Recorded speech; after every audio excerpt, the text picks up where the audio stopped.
So, Mikey, why don't escaped convicts make good writers? I'm afraid to ask, but okay. Why? Because they never finish their sentences. No? Okay. How about this one? Authors who write too many books are prone to authoritis. Oh my gosh, you suck.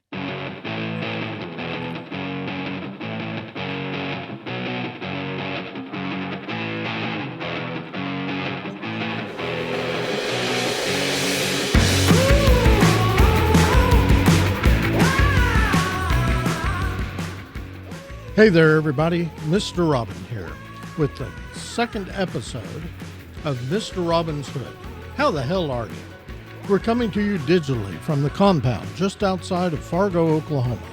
I'm here with my trusty partner in crime, creative collaborator, and current all-around best pal, Mikel Robinson, also known in the podcasting uni as Mikey on the mic. How the hell are you, Mikey? Yeah, I am wonderful. I really am. Happy to hear that. If I said any different, I'd be lying. See? I'm not really good at that. Life is good. Okay, so, and I can't forget, I've got Cousin Fred on the controls. That's right. With his current girlfriend, Magdalene, also known as Repo Babe. I feel like she's just bossing him around on how to run the controls. I feel like that's Magdalene. She's kind of bossy. Probably so. Controlling. A little controlling, but open. Cousin Fred needs that in his life. Does he? He does. But we also have the wife. We have the wife. This is the family hour on Mr. Robin's Hood. I've got the wife. We brought her down off we brought roof. her down off the roof. We have taken her Pall Malls. We've taken her Pall Malls away from her. The whiskey. And the whiskey. Because, frankly, it's pretty obnoxious when she's doing both, sitting as close as she is to us. We're waiting for her to start cackling. Yeah. But she's refraining. She'll refrain. No, for now. As long as we don't do anything stupid, I suppose. So, the title of this episode is How to Write Gooder. And somewhere in the world, there's an English teacher trying to figure out how to blow us up. Oh, well, they'll figure it out. And we're not going to care. We are not going to care. Because we understand. That's part of the name is... It's a joke. Well, yeah, it is. We know what's really going on here. Okay, so don't blow us up too hard. And we're too far away. The title of this episode actually came from a magazine that I used to read a long, long time ago. I'm not even sure it still exists. It was a quarterly that I think was called The Writer, if I remember correctly. And there was one particular edition, and on the cover, it was, "Ain't you just a little too concerned about good grammar?" And when you read the article that was inside, they were saying, that most writers are writing over people's heads. There have been studies done that said most people have reading comprehension at something like a 9th grade level.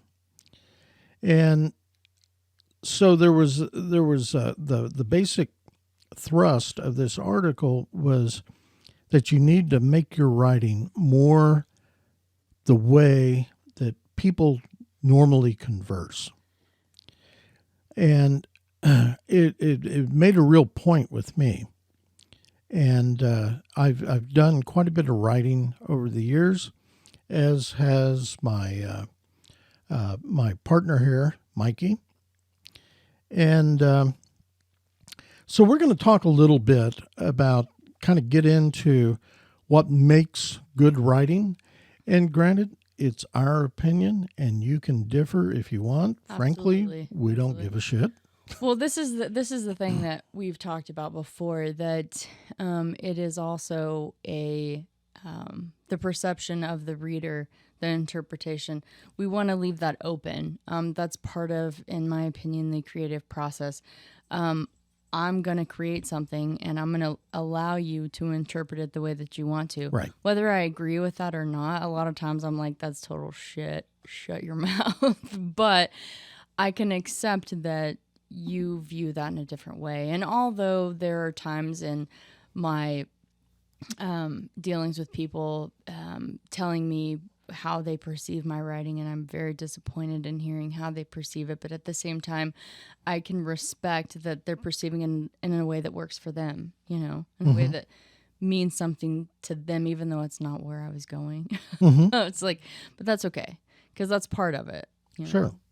And I think if I was going to give a piece of advice to anyone that wanted to, some younger person who thinks they want to be a successful writer, the first thing I would tell them is to read. Read Absolutely. everything you can lay your freaking hands on, but read. Secondly, write. I don't care what it is. I don't care if it's journals. I'd settle for lengthy texts. Write anything, but write. And the reading comes into scope because the more you read, the more you absorb about how good writing is done. I spent a lot of years taking college courses in writing. I have a degree. It's actually liberal arts, but it has an emphasis in literature. And so I wound up reading a lot of literary theory. And I still carry that crap around in my head. But until you can, apply that to a page, it doesn't mean anything. If that makes sense. No, it makes complete sense. Like, it's funny that you just had that facial expression. Everybody out there can't see that. I can see that. And I knew that you were like, I'm saying something I'm not sure other people are going to comprehend fully. But sitting across from you, I comprehend it. And I feel like there are people out there that will. And it does make sense. Maybe we should put a camera on my face. Yeah, I told you that already. Yeah. That at some point we want to record ourselves as we do this. We're just not there quite yet. But back to what I was saying is I could see your reservation in that. But I think you're right, and I think people can agree with that. And I think that writing can be difficult for a lot of people. And this goes back to, public education since the early 2000s. Has been more about teaching students to pass the friggin' tests. The standardized tests. I have a very, what do I want to call it? Strong opinion on that because I do not feel that everybody is designed to be successful in this standardized testing. I feel like, especially with artists in general, and people that are artistic, whether that be on the left or right side, I think there's artistic, I think all life is art, right? And so I think whether you're on the left or right side, there is art in both sides of the brain. Being good at math and science is an art in itself. As well as being on the right side with the writing and the visual and everything that comes along with that. And so I guess what I'm saying in a roundabout way is that art creeps its way into everything that we do. Absolutely. And I know that you have written books. You've just published a book of poetry that I was fortunate enough to edit for you. And I am very grateful for that. And one of the key things that kept coming up as I was going through those poems and I find this in my own work, and I would express this to anyone that wants to write, is to emphasize the importance of rhythm in writing. And I don't care if you're doing fiction, nonfiction, technical writing, poetry, Creative writing in any sense. in any sense, you have to have rhythm. And what that means is that if you've ever been reading something, and it could be anything, it could be an article in a newspaper, and you're going along and you're kind of following it, and it's good, and you're kind of, yeah, oh, yes, I get this. And then it's like you hit a speed bump. Maybe there was a shift in the rhythm. Maybe somebody else pulled a sentence out and dropped one in. I hate editors, by the way. Yeah. So I guess I hate myself. But, yeah, absolutely. You hate yourself because you're a wonderful editor. But rhythm is important. And I don't emphasize grammar so much because you're writing, you don't do any justice to yourself or your audience if you're writing over their heads. They're not going to get it. And then what have you done? Nothing. So, well, I have something to add to that please a little bit because I agree with that to an extent. I feel like you don't want to write over people's heads. Surely not. But I feel like there are people that deserve to be written over. If they can't follow your stuff, they're not your audience, you know? Like, you can that sounds really crappy, but you get what I'm saying. Yeah. You know, there are people that it doesn't, you can dumb it down to the dumbest dumb or whatever, and I don't mean that as saying somebody's dumb, so to speak, but that you bring it to a place where they can understand, and then they still don't understand and accept it for what it really is. They don't appreciate it for what it is. You have to write to find the ones that appreciate it. Just like you're saying, I don't write for people to want to buy it or, you know. yeah, you get what I'm saying. You just want to write it to get it out of your head. And the people that love it and enjoy it are the That's ones what that makes should. it all worthwhile. But at the same time, if you want to be successful and it's something you want to do, you have to find the happy medium between both. Yeah, Between that's a good writing point. over their head and writing to where you can pull in the people that just need a little inch less. Mm-hmm. So tell me, I mean, you were going to school up in Kansas, and later you did college at Northwestern Oklahoma State in Alva. Mm-hmm. Were there any teachers, instructors that you had over those years that you were doing writing for that really inspired you? Absolutely. So I don't even remember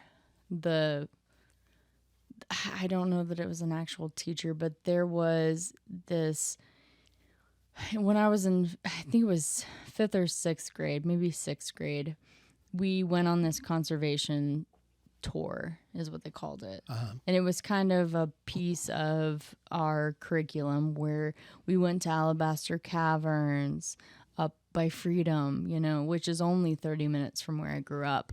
And we did several things that were tied to conservation, right?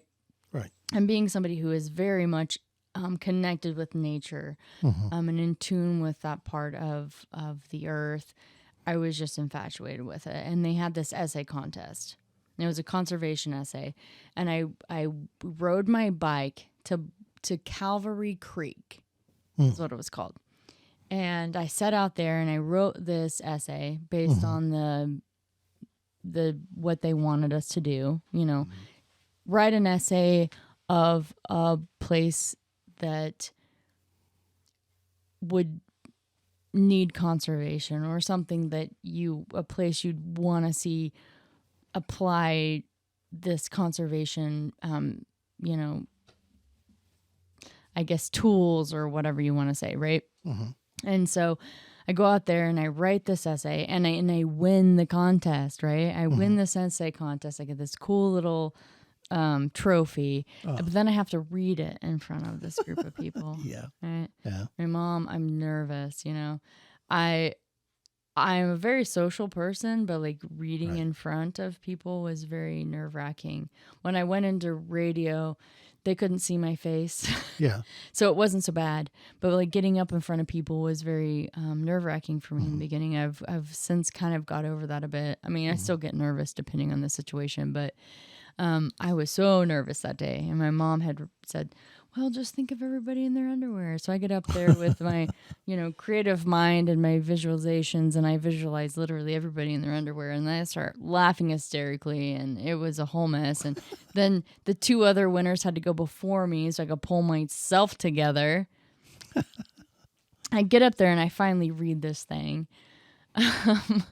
But it was it was an experience that kind of helped me grow as a writer, I guess, so to speak. Right. And to understand that not everybody understands where you're coming from. I felt like when I read that essay to people, there were people that really could find the enjoyment in it, and there was others that were like looking at me like, what is she even saying? But whoever judged it obviously understood, Yeah. Right. where I was going with that. And that was kind of my first experience in actual writing that I had any sort of response from. I had wrote in diaries and my journals and stuff like that. Mm-hmm. Yeah, I had a similar sort of, well, not very similar, but kind of. In high school, I had, I think I was a junior, and there was a instructor I had, a guy named Jim Wood, and I wish I could find this guy and shake his hand because he was it was an English comp class, and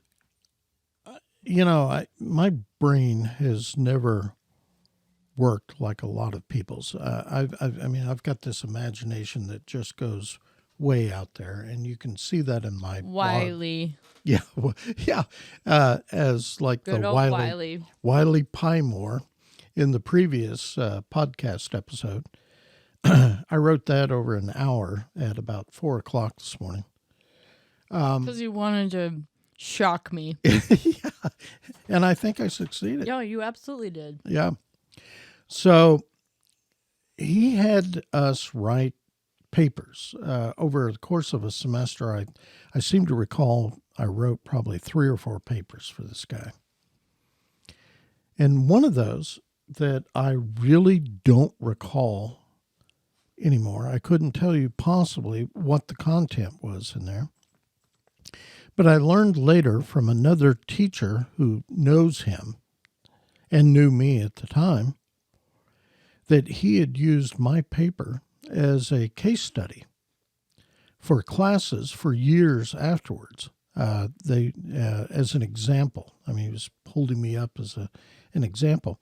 And the guy who was telling me all of this was telling me that I had written about being on a Harley Davidson and driving it through somebody's patio door and then having some sort of confrontation on the other side. I have zero memory of that. But the fact that it was used as a case study for follow-on classes kind of made me feel good. I had no idea that Jim Wood was doing that. And like I say, if I could find the guy, I'd shake his hand. And then, I took poetry classes, I think, my senior year. It was an easy elective, or so I thought. And I've told you that poetry has always kind of escaped me. It's eluded you. Eluded me. Thank you very much. Yes. That's exactly the term I That is used. what you said to me. Poetry has always eluded me, if I recall. But I wrote some, and I got a decent grade in that class. And it was, I wrote two that I recall specifically. One was the Slime Queen, and that opened up with "Bury them in slime," she screamed. And that's all I remember that. And then there was another one called The Lost Dogs of Phnom Penh. That was kind of an anti-war thing, which was still kind of a hot topic at the time. I don't remember any of that. I don't have any of them. But, and then over the years, I've done a lot of technical writing. I've written quite a few pieces of fiction. Most of my blog posts, by the way, are fiction, in case nobody has ever figured that out. But you really seem to have a, I've admired you in the time I've known you, because you're the only person I know that can find an ounce of inspiration, go home over a lunch break, and write a fabulous poem that actually has interesting turns of phrase, which is another key to doing that sort of thing.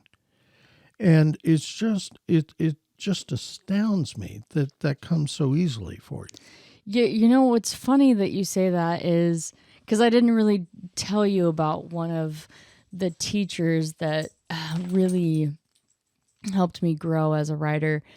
But to begin my writing career, so to speak, my own family, my dad's mother was a librarian, a beautiful writer. She wrote journals that my grandfather later transcribed and put in a book, and I've been reading, and it's wonderful work, really. And it's just journals that she wrote, just the thoughts out of her head, And she was very much in obviously she was a master, she was a librarian, and so she was very much promoting that children are reading and experiencing literature for what it is and what it is to be, as a matter of fact.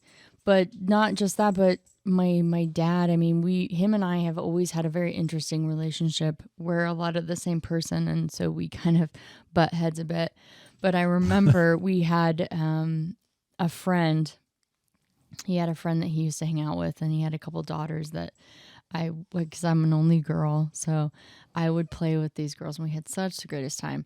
And his wife was into animals real big, and so they had all these dogs and cats, and they had cockatiels, which I'm a huge I love birds, and I was able to get one of her cockatiels that she had bred. And I used to go to their house and play, and they would have, you remember on the fridge where you could get the magnet words? Oh, yeah. And I would take the words and I'd put poems on their fridge. And I'm like 8-9 years old at this time. Right. And my dad had saw me put one up there, and he was like, did you do this? And I said, yeah. And he said, oh my gosh. He's like, you're a poet. And he had told me that at 9, and I'm just like, whatever, it never occurred to me that that's actually who I'd grow up and be. It was the weirdest thing, because you just don't accept those parts of you when you're that young and trying to figure out who you are and what you want to do with life. But it's always just really come easy to me. I listened to a TED Talk by, I think her name was Elizabeth Gilbert, if I'm remembering right. And she wrote this book, and it was wildly famous. And in this TED Talk, she's talking about another poet, and I cannot remember, Virginia, I think maybe is the name, I can't remember. But Virginia was talking about her process where the words they would come from somewhere else. She didn't know where. And they would come to her, and they would come through her. And if she didn't, did I almost knock my wine over? You did. Using my hands and everything. We're drinking while we're at a podcast. Yeah. So. Well, it's only natural. And we're making messes. That's okay. This is real life, guys. This is what really happens in the life. of anyone, not just us. But when these words are coming through, she explained it as she almost had to take off running to find something to write on, to capture, because she'd be out in a field. I mean, this is like, we're talking like 30s and 40s, I'm thinking is where this woman had originated from, that Elizabeth is talking about.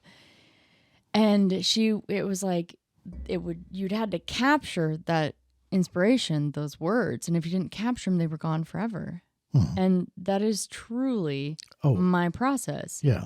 Like they come to me, and if I do not capture it in that moment, it could be gone forever. So I have all these notes everywhere. There's notepads, there's my phone. I mean, I'll pull over on the side of the road even, because I find that a lot of my inspiration comes from when I'm driving, and I'm just driving, and I'm looking at, I'm very much inspired by nature, and weirdly enough, nature can inspire other things in me. They can inspire connections with individuals and just the weirdest stuff, know.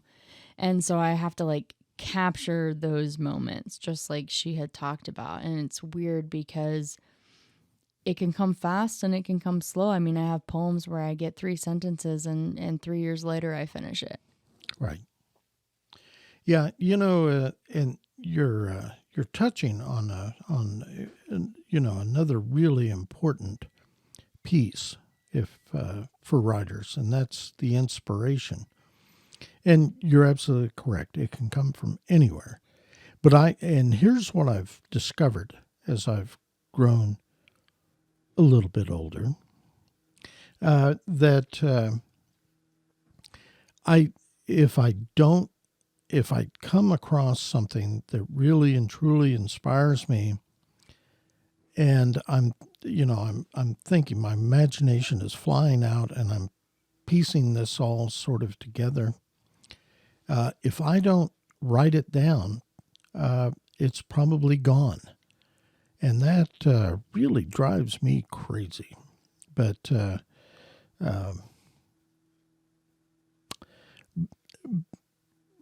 But you're making a very good point, because the inspiration can come from anything, and you need to write it down as quickly as you can so that you don't lose any piece of it, because that initial sort of inspiration in and of itself is probably, dare I say, genius, and you don't want to lose that. So you're making a very good point, and I am the worst person for keeping journals. I couldn't keep a journal going. I tried, and I'd just be like, fuck it. For me, it's hit and miss. If you look at my journaling, I've kept them. I started at 8 years old. I had a spy journal. Right? Holy cow. I spied on people. I'd sit in the bushes and spy on people and write down what they did. I'm not even kidding. Yeah. It's a real story. Yeah, that's great. I did that. And as I grew older, there is times in my life where I did really well writing in a journal, and then I didn't. There could be a year or two lapse in between, but I have kind of like consistently done it inconsistently, if that makes sense.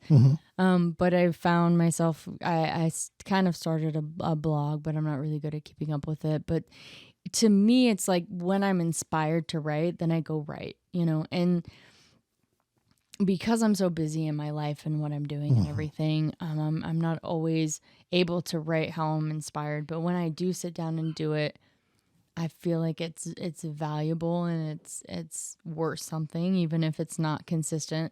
And consistency is probably the key to be successful in that. But I'm like you in that sense. Like, it's not always about being successful as a writer. It's doing it because it's what it adds value to me. Exactly. And I had a teacher in high school. Her name was Miss Jarvis, and she was brilliant. I mean, she was bilingual, and she was open-minded, and you could talk with her freely, and that I respected that about her, because if you talked with her freely and you said something she didn't agree with, she was the first one to tell you. Right. Just a brilliant human being. She had this ridiculously long hair that she always wore in a bun, but she became not only the English teacher, but she you could take college classes from her. She was an instructor for the Dodge City Community College, which where I went to school, she could put a class on. So I took Comp 1 with her. But in my senior class, we did like our senior, I guess, thesis paper or whatever. And she basically said, well, if you have any grammatical errors, you get a 0. Wow. You know? Hardcore, right? And I worked my butt off. Mm-hmm. I had people proofread, and I proofread. There was 2 grammatical errors, and I got a 0. She held to that. Although I had shining A's throughout the whole rest of that class, to the point where I didn't flunk it, you know what I mean? But she made a serious point. Right. And she held to her word. And in talking with her, it was kind of like one of those things that was, no, this is a great piece of work, but because there was one grammatical error, nobody will respect it. Right. It's kind of what it came down to. Right. And as we're talking in this podcast, it's like, Miss Jarvis, but that actually didn't matter. But thank you. You know what I mean? Yeah. Like, good point. Good point. I take it. But Well, and I that kind of goes back to, people today, or at least there's an entire generation of students who were kind of pushed away from doing critical thinking and worrying, about or concentrating on the arts or really good writing, because they were so focused on passing tests so the school could get its money from the federal government or the state government or whoever. And so I'm not, I kind of lost my. well, but I know what you're saying, because basically you're saying we're sacrificing creative minds that are thinking outside the box for standardized tests that the federal government's putting on us. And it's been an entire generation. Yeah. I mean, Andy Warhol, would I wonder what he scored on those tests.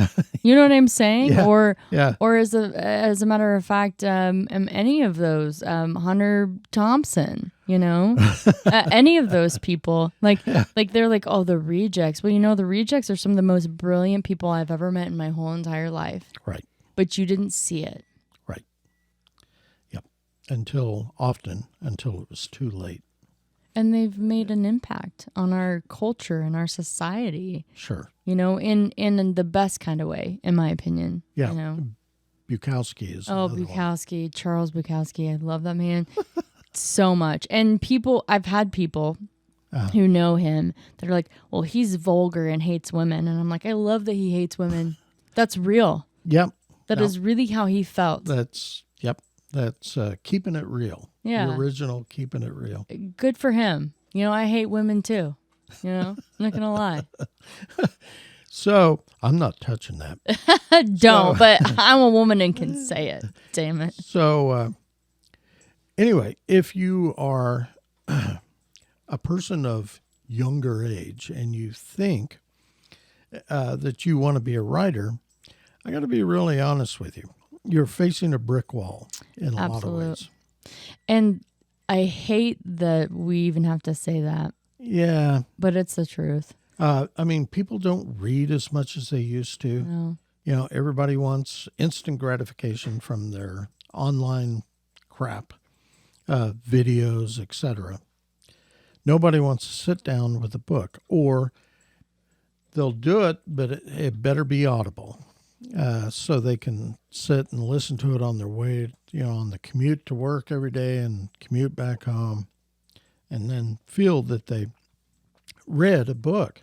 And in a way, that's not fair. You may be getting the content of the book, but you're not actually experiencing it for what it really is. You're experiencing. You're obviously not as drunk as I am. Well, I can't say that.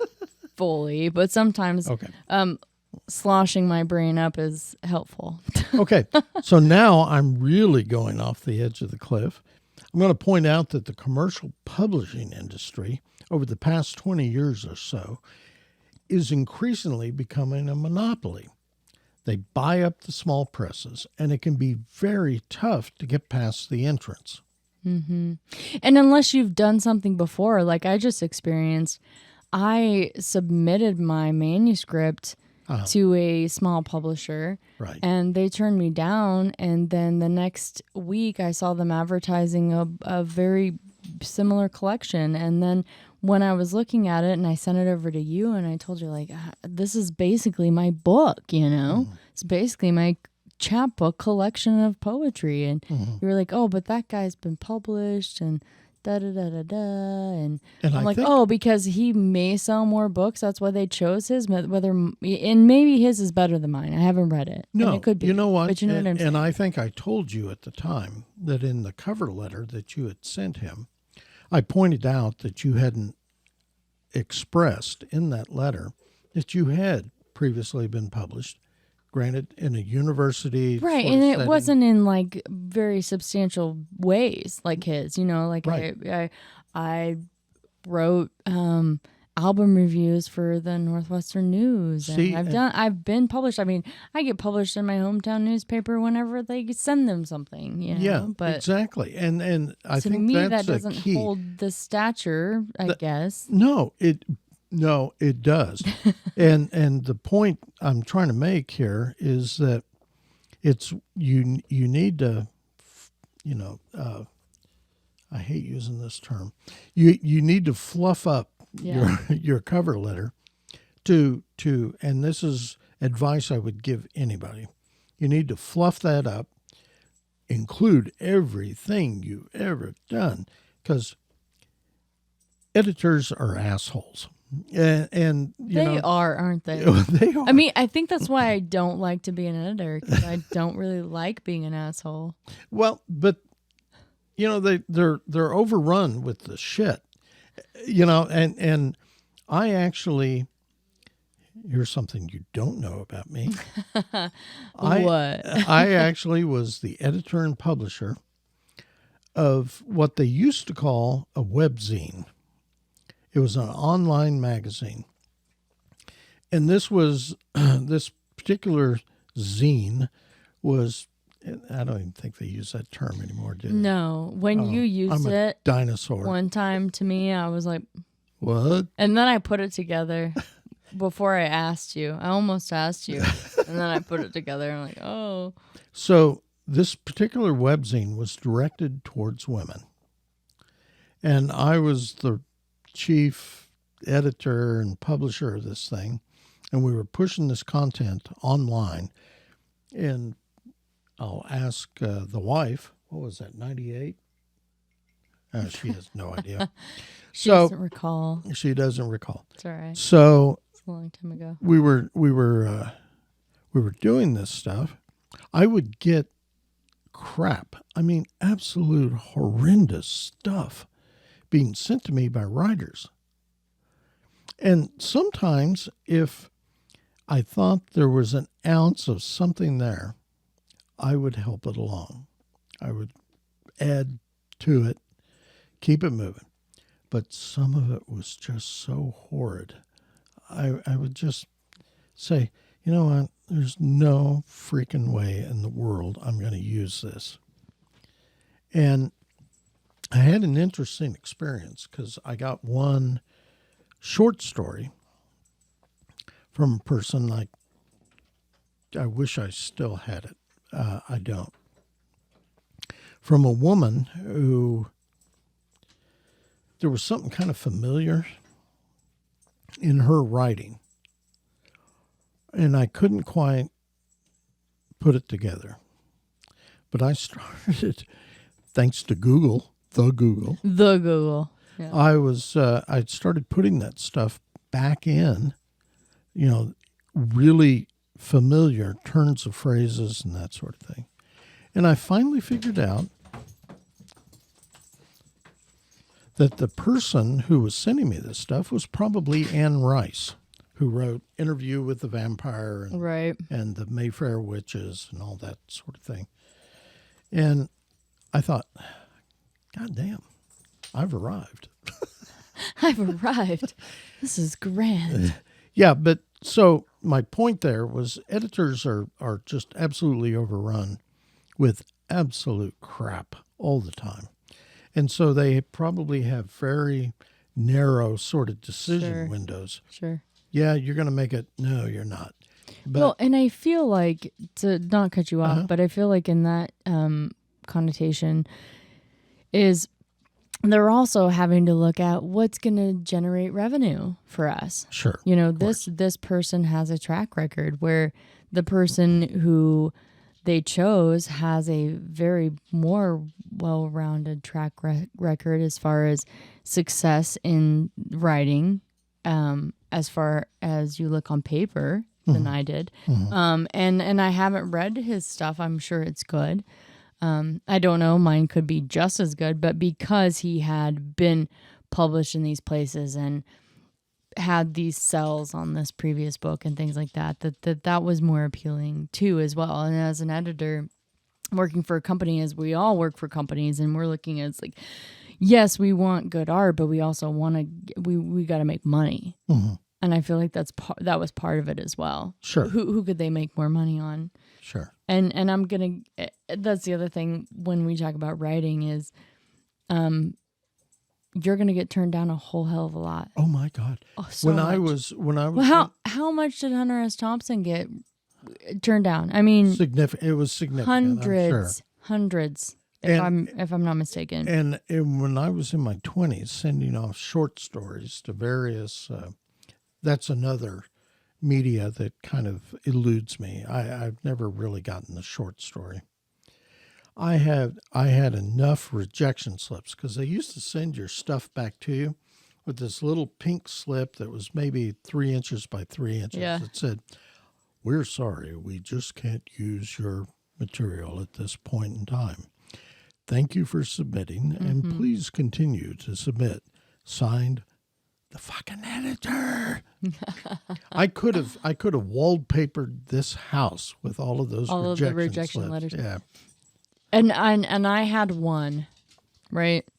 I haven't even submitted anything to the point of that, but I have tried to prepare myself for that, for when I do, you know, because that's part of it. I don't care. You can be one of the most amazing writers in the world.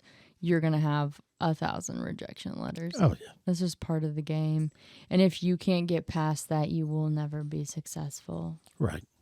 And I hate that part of it, but Sure. And fortunately, you and I are probably the only individuals who would ever say this, but fortunately, there's now Amazon Publishing. there is. So even if your stuff isn't that good, you'll get it published. You may have to pay some money, but Yeah, you might have to front a little bit. but it's not as bad as it was back in the old days right. when Vanity Publishing, and it just had a horrible stigma to it. And it costs a lot of money. If you wanted to publish a book through a vanity press, it was easily $5,000 or $6,000. Right. Now, Amazon, with their print on demand, no matter how bad your book is, they'll publish it. And it can be anywhere from, $6. I don't know what the collaborative book we published, what were they charging us? So for the one that we did, because it's a little over 300 pages, and it ended up being a bigger Format. yes. It's about, close to $10 book to print. Yeah. And that's still, if you only print 50 of them, so you're into it for $500. Well, and they also, like on Amazon, they're taking a percentage. Yeah. If you're selling it on there. So it costs that much, you figure in their percentage, then that's a little bit more. Now, when we're buying it, as we're doing to sell amongst ourselves in the gift shop, we get a little bit more, But yeah. Yeah. And I think that, and so you have to kind of look at this because there's a lot of people who are doing just that. They're publishing on Amazon. Is it the right thing to do? I don't know. Trying to go to one of those commercial publishers who are increasingly holding monopoly over publishing altogether, and just they barbecue your soul, as you lay in front of their altar, begging them to take your book. So, in some ways, I think Amazon is better. It's going to get it out there, and if it's any good, it's going to rise. Yeah. And you may be picked up by a publisher later. Yeah. And there's a lot of people that I feel like have published on Amazon and found themselves with offers from actual publishers that, okay, you've proved this. Because I feel like some of them, publishers or the editors are looking at these books and it is their opinion. But you know what? An editor's opinion and the opinion of the public are different in a lot of realms. Right. And so you publish it on Amazon and it gets somewhat popular, and then a publisher's like, okay, yeah, we're sold on you. Yeah. Because you've showed that you're selling this product, this creative voice that you've put in this piece, and now we're invested in it, or we want to be invested in it if you'll have us, which is a fun place to be, I think, as a writer, which I've never been, but I can imagine. Oh, you'll get there. Yeah, that's an amazing place to be. Because I think you really and truly found your niche in literature with that chapbook. With poetry. And should I read one? Oh, would should you I read please? One? I'm not sure what I should read. What's your opinion? I have some stuff on my phone here that I could. Okay. Should I read one from my collection that I've published already? And if you send us your comments, be happy to respond. Or you can go on to my website at cosmic-city-blog.com. And there's a little button there to contact. And you can certainly contact both of us from there. We got to get an email address. I should have done this before we started this nonsense. We'll get it. It's fine. Yeah. Okay. So you found a fucking poem or what? I found one. Okay. Quit yelling. I'm not yelling. So, the one I'm going to read, which I feel like is a very profound poem. It's actually the second one in this poetry book. Oh, good. For the Days We Spend in Hell. Oh, I know this one. I'm a Lot. Yep. This one. Yeah. So this one to me is one that I feel like a lot of people are going to resonate with. It's one that's, I think, very rhythm-y, since we were talking about rhythm. And it's called I'm a Lot. So here it goes. I'm a lot. The depression creeps into my every thought. I'm a lot. The monster shows up when I'm not feeling so hot. I'm a lot. The depression sneaks in to my broken soul, taking hostages, holding up my growth, telling me I'm not someone that can manage on my own. I'm a lot. Too much for you to bear. I'm a monster, disguised in beauty, always using, always abusing. Please run away. Run so far away from me. You see, I'm mean, I'm angry, I'm a monster. And it's okay that you hate me. The depression probably made me. Oh. That's really great. Thank you. I stumbled there a little. Yeah, but that's okay. It all came out. It did. In the end, it all came out. Yeah. So that's one of them for my current collection. It's fabulous. And you can find that on Amazon.com or my website. Or your website. Well, why don't you tell us the URL for that? I will. So I'm going to spell it out because what I say and what I mean are usually two different things. And my middle name is a little bit different because it's not it reads like you think what it should be, but it's really not. It's mikelmaureeart.com, and a lot of people think it's Marie, but it's spelled MikelMaureeart.com. So you can find it there, which if you buy it from my website, I obviously retain more of the proceeds as well as you get it as a signed copy. You can get it at Amazon as well if you just search for The Days We Spend in Hell. And if you've ever spent a day in hell, whether it was really there or the thoughts in your head were there, this collection is for you. Great. So the next episode that I think we're probably going to do on this podcast. We don't even actually know what it is. Remember, we are in the humanities realm, which can fit a lot of things. Yeah. It's like the toys that you fit the right block in the right hole. Yeah. Those toys. Okay. Yeah. Well, it's kind of like Legos. You know, like they have the toy and you fit like the block into it. I don't know what they called it. I mean, it's similar to like we'll Legos. call it Legos. Okay. Yeah. That's what we're doing here. And you don't know what block we're going to fit into the hole when we fit it to the hole. Oh my God. That makes sense. She's into deep shit. I am deep shit, you know. Okay. So but we're you get going to. what I'm saying. Yeah, I do. So we're going to sign off here. As always, I would encourage you all to stay hungry, stay foolish, but most importantly, stay weird. And we're out.